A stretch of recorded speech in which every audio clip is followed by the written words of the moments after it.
Well done, Andoni. Thank you.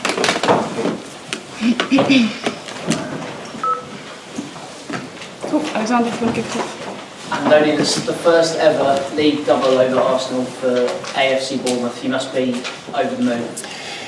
Yes, obviously. These wins in these stadiums against these opponents is always an extra, no? Apart from the 3 points, but it's true that in this moment of the season, is even more. They are more welcome, no? We've used this before the game with the players. We didn't get any point. We never get any point here, basically, not even one. So it was definitely a good moment to have the first win. And you must be particularly proud of the manner in which you did it, coming from behind, obviously trailing at half time, and getting those two to win in the second half. Yes, I was quite pleased with the performance in the first half. I think we had a very good first 15 minutes, very good last 15 minutes of the first half. Arsenal had their one spell in the middle that they used to make the difference, but I was quite happy with the performance. We were having the ball a good amount of time, and we were having not a lot, but some clear chances, both from Evan Nilsson. And in the second half, I think we've pushed a little bit more. We've also used very well set plays. This time, sometimes we lose points because of this. This time, the throw in the corner, I think, are key things. Know that in these high-level games, they have to go to your way, and I'm also happy for this. Yes. You said a couple of weeks ago that you felt you hadn't been getting the rewards from set pieces that perhaps you deserved, but obviously it's come up trumps today. Was that an area that obviously in the reverse fixture scored a corner against Arsenal? Yes, we've had, I think, quite clear chances lately. Remember the Palace, the Dean chance, quite good options from set plays, but it's true that last games we haven't scored any, no? And in these moments of the season, every detail, the first long throw we scored this season, Antoine, very long throw, and are things that have arrived today, and definitely a good moment. And the 3 changes into the starting 11, Iraola starting, perhaps a bit of a surprise. What was the thinking behind those 3 changes? Araujo, I think he has been training well. Obviously, he's coming from a surgery, from a muscle injury. But we needed his speed, because Martinelli is one of the fastest players probably for the league, no? And he's always a threat in behind, and I think Julian has controlled quite well that situation. It was probably not easy to leave Antoine out, because he was coming, I think, from good games, but I felt that we needed something from the bench in the second half, and we needed the work from Taff, from Dango, from Justin there behind Evan Nilsson, and it has worked. Sometimes it works, sometimes it doesn't. Are you a fan of VAR now? It didn't rule out the goal. Yeah, I think they were checking offside, no? First, they were checking offside, and I checked. I said, I think it's not offside. I've seen the play, it's not offside. And then passes, and then 2 minutes, and then, no, checking handball. I said, no handball. And luckily for us, it wasn't. We were even asking, no? They were grabbing Evan Nilsson, but this time they haven't overturned anything. Does it feel a bit like justice because VAR didn't intervene last week and overturn the red card against Evan Nilsson? No, we've definitely, if you've seen our games, it's not justice. We've been the stats. We've been without the VAR. I don't have the standings, but I would like to know where we will be without the VAR. Yes. I just asked about the set pieces. You said they were both planned. The long throw is something from the history of English football. We don't see it much now, but you obviously think it's valid. I think we have 2 players, no, that can have this kind of long throw. Is Antoine and James Hill. We've conceded this season against Brentford and against Ipswich, and we haven't scored, but it's something that is uncomfortable to defend. You cannot do a lot, and when you concede this kind of goals, it's like, you don't like, no, when they do it, and we've tried to encourage, especially Antoine, no, to use his long throw in, and we don't have a very tall team, but it's true that we have Dean that is obviously a good aerial threat and has helped us today, yes. Andoni. You've beaten teams this season at grounds like St James's Park, Old Trafford, and now here at the Emirates. How do you think your team has been able to deliver these fantastic performances against tough away environments? I think it's something that we've improved this season. In the summer, I remember we were talking, that probably we didn't get the results against top teams that we should get past season, and this season has happened the opposite. I think are points that probably you don't expect, and it's a big plus, especially in this moment of the season that we are really close to the end. It doesn't get easier for us. We play Villa next, we play Man City next, so we need to get points from difficult places, and today we did it. Okay. Andoni, before this game, Arsenal had dropped 18 points from winning positions. So when you go in at half-time and you're a goal down, when you know that Arsenal are sometimes frailer from those winning positions, that give you encouragement into the second half that you can turn the scoreline around? No, I think Arsenal is, I said it a lot of times, the best defensive side of the league. Without the ball are the best. You don't get a lot of chances against Arsenal normally. You can see the numbers of everything, the goals conceded, the chances conceded. It's difficult. That's why the 2-3 chances you have, I was regretting the two for Evan Nilsson, the header, the one who tries to chip Raya, he had, I think, Justin quite open. And I was thinking, it's difficult to get this kind of 2-3 chances so clear, But I think now has been by set plays. But I think Arsenal are very good. They continue being very good. They are doing an amazing season, and I hope also Wednesday they go ahead. You said lucky for you on the VAR this time around. Have you had a chance to see it back yet? Because the replays do seem to show that the ball might hit Evan Nilsson's arm. I haven't seen it. I've checked straight away, quickly, to check, because they were checking the offside. I seen it, I say, it's not offside. I was already, because I didn't celebrate, now I don't celebrate goals. I wait. But it's true that after I will check, it doesn't look offside. But this time, the VAR, obviously, there was not clear evidence. We were also complaining that they were grabbing Evan Nilsson just in case, but we haven't seen it replayed. Just one here and here. Did you talk to the players this week about Bournemouth's record at Arsenal to try and motivate them to get that first point? No, this week I talked before the game today because I didn't know it. I've sometimes trying to see the news, trying to guess the lineup of Arsenal or trying to guess something. You see and say, we've never get a point, and we talked before, but I don't think it has been nothing. Sometimes we talk about these things, but no, definitely the reason for anything. So you mentioned it in the team. Yes. Also, did you expect Mikel to make a few more changes? I was hoping he made a few more changes, but it's true that we have not been lucky, I think, because United, between the two games of the European semi-final, I think they put the strongest 11 against us the other day. We missed in the 96 minutes 2 points, and today has happened very similar. Sometimes you expect. I knew that they were going to go strong, maybe, 2-3 changes, but it's true that they've gone really strong, yes.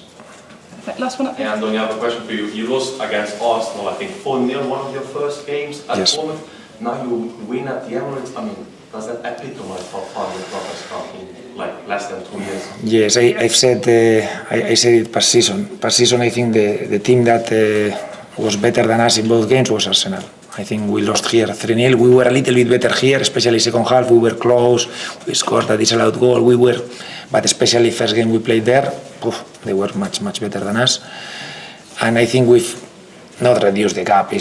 We've been, we've scored set plays, things that you need against these teams, because you are not going to have a lot of chances and have gone to our way this season. But for me, if not the most difficult place to come, the second most difficult is a very difficult team to face, even now that we've won. Is one of your proudest moments as a former player?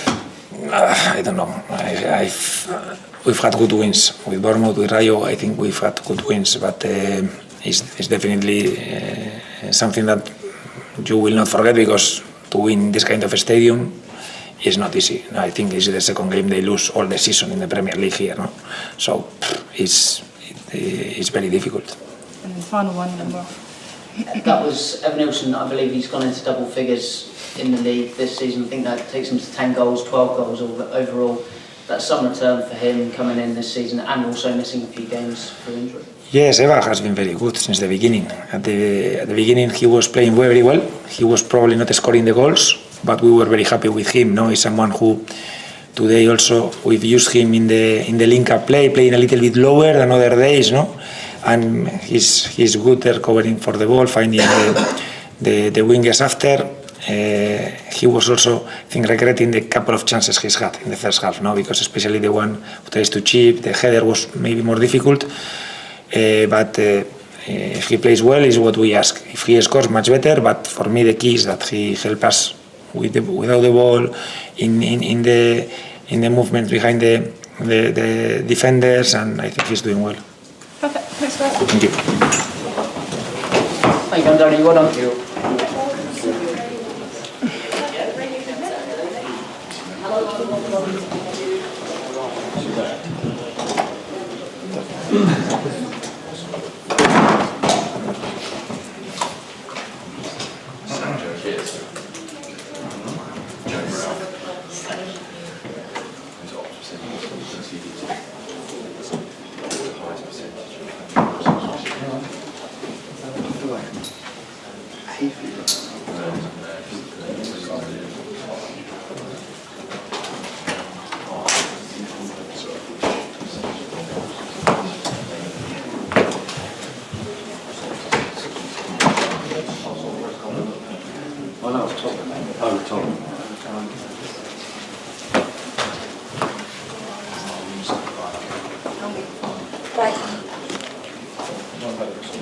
Oh.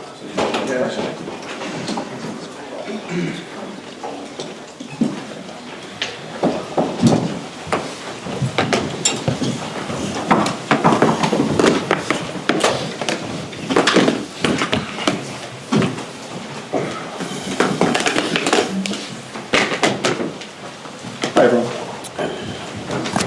Raise your hand and we'll come to you. Ready? We'll kick off with Dan from the Sun. Nope. Done. I hesitate to ask about VAR and the goal again. What's your view of the winning goal? I just seen a few images and it looks very different to the decision, but they made a decision. But overall, how do you feel about your team performance? It felt a little bit like the Brentford game in that you couldn't get that 2 goals ahead. Yeah. And you paid. Well, we started and we did the most difficult one to score the goal. I think after that we had 4 or 5 very open situations to score the second one. We didn't kill it, and after that, on top of that, you defend the box really poorly, the way we've done it in the 2 set pieces that we have conceded again. So they're going to punish you, on a team like Bournemouth, they're going to punish you. And after that, the game becomes rushed, very chaotic. That's where they want big spaces. They have more legs than us, especially with certain players that were struggling in the final minutes. And we weren't able to get the result that we wanted, so very disappointed.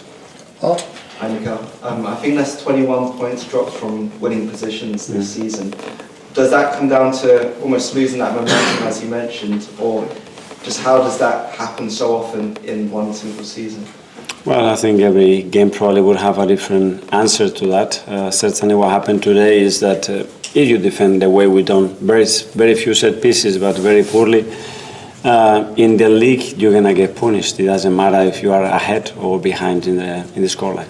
And that momentum that kind of came for Bournemouth in the second half, how do you make sure that doesn't creep into the PSG game?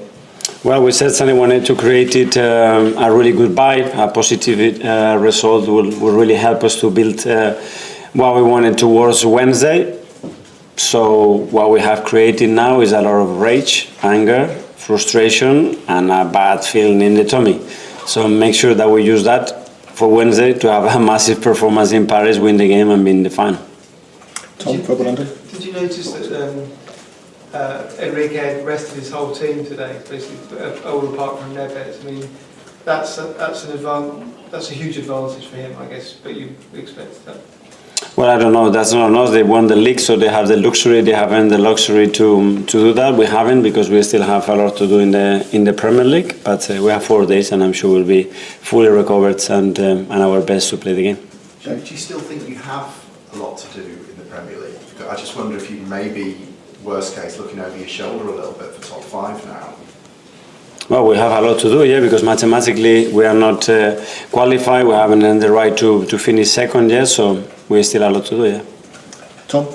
Hi, Mikel. Is there any sense that as the gap to Liverpool opened and it looked less likely the title was attainable, have you noticed any difference in the domestic performances where the motivation perhaps in the Champions League where that trophy is there to chase? Do you notice any differences in the league? We try not to. I think that's something very, very individual, you know, the way we have prepared the game, and today we talked about a lot of things that we had to do against a very good opposition that were very necessary to win the game. We certainly missed the most important one, which is defending the box, because we did it poorly 3 times, very poorly. 1 in the first half and 2 in the second half, and it cost us the points. That's the reality. And pre-match, we talked a little bit about the rules and how perhaps they've changed across the season. We saw early in the season Havertz, the ball slightly glanced his arm as it went in, I think, against Aston Villa, and it was ruled out. This game, it looks from the replays like the ball does strike Evanilson's arm, and yet it's given. Is that kind of what you were alluding to before the game? Well, no, I wasn't, because that happened today, but I prefer not to comment on that. Yes, sir. Hi, Mikel. Because you've done so well in the Champions League, is the recent string of results in the league potentially impacted by the focus on the Champions League? Have you maybe took an eye off the ball in the Premier League in any way, do you think? Again, our preparation has been exactly the same, or even more, and trying to put more emphasis into it. The margins are very small. It's true that maybe we lacked, I don't know, maybe a little bit of freshness, and they will have to repeat today. They have to play some players that probably they were in the best condition to play, because we don't have other players. But that's it. That's the context that we have. It must be quite frustrating though. I know you've still got, there's still a points gap, and you should hopefully, in your position, finish second, but with the team obviously chasing you now, there must be quite a bit of frustration to, again, obviously. Yeah, every time you don't win a game, especially when you lose, you are very frustrated. And as I said before, that raised that frustration, that anger, and that bad feeling that we have in the tummy. Make sure that we use it to have a big performance on Wednesday and be in the final. Okay, last couple. Firstly, Ryan, and then Mikel, you've been praised a lot this season for scoring from set pieces, but obviously conceding 2 tonight. I think you've conceded 12 league goals from set pieces this season, which is the 3rd worst. Is that an issue that you need to sit down with your team with it address, or do you think it's just bad luck?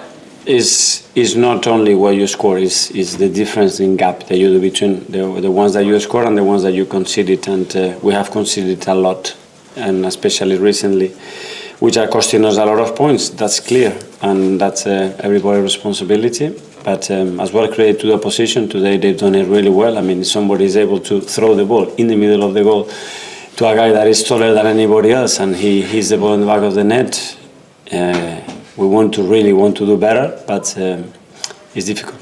And in the first half, towards the end of the first half, I noticed you seem to be getting really frustrated with your team's sloppiness at the back. Is that a concern as well going to PSG, because we know how good their front three is, but at times your team seems to be losing the ball in quite silly spaces? Today, in many situations, we have given balls away that is nowhere near the standard that we require, certainly. Okay, finally to Simon. Mikel, can I just ask, in terms of fitness-wise, are you confident that Yuri will be okay for Wednesday? No. Confident? At the moment, no, because he wasn't able to play here, and we play in 4 days. What was the issue with him? I cannot tell you. And can I just ask with Martin, there was a bit towards the end when he sort of like kicked the ground when he was going for a shot. Is he okay? I haven't had a chance yet to speak to the doctor giving me an update on that, so I don't know. Okay, guys. Thanks a lot. Cheers. Thank you. Right. Cheers, mate. Oh, sorry.